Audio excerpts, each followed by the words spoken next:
Amici di Gazzetta Regionale, siamo con Massimo Bonanni, responsabile del settore giovanile dell'Ostia Mare. Ciao Massimo, Ciao, innanzitutto. ciao. È stata una giornata da sogno per voi, salite sul tetto della regione in Under 15, la storia è ancora più bella perché in questo stadio tanti di questi classi 2011 l'anno scorso hanno perso la finale Under 14, quindi leggo nei tuoi occhi l'emozione per questi ragazzi e per il percorso che hanno fatto. Assolutamente, guarda, in questo momento credo che stai leggendo benissimo quelle che sono le mie sensazioni, le mie emozioni.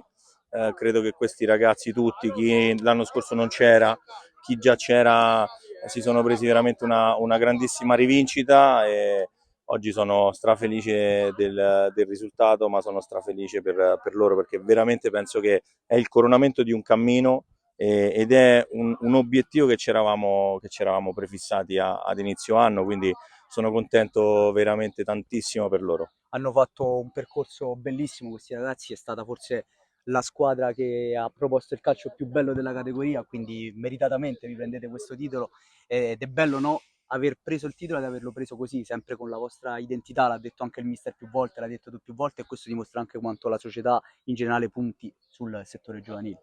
No, no, ma che i ragazzi siano stati costanti e che abbiano fatto una crescita importantissima è assolutamente vero, è sotto gli occhi di tutti. Anche oggi la partita credo che sia stata una partita fatta bene, giocata, seppur con grossa tensione, però giocata. Abbiamo sempre cercato di fare il nostro.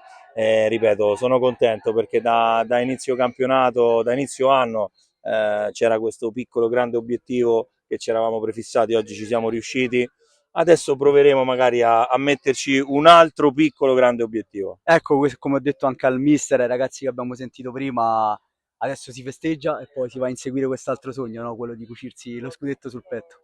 Certo, è un grandissimo sogno, però devo dire che ad oggi i ragazzi devono festeggiare perché veramente è un anno che ci stiamo pensando. Oggi ci siamo riusciti, sono strafelice per loro, per il mister, per tutti, per la società, perché veramente la proprietà, io, Gaetano Istinto, tutti abbiamo lavorato tantissimo per cercare di arrivare fino a questo punto. Oggi ci siamo arrivati.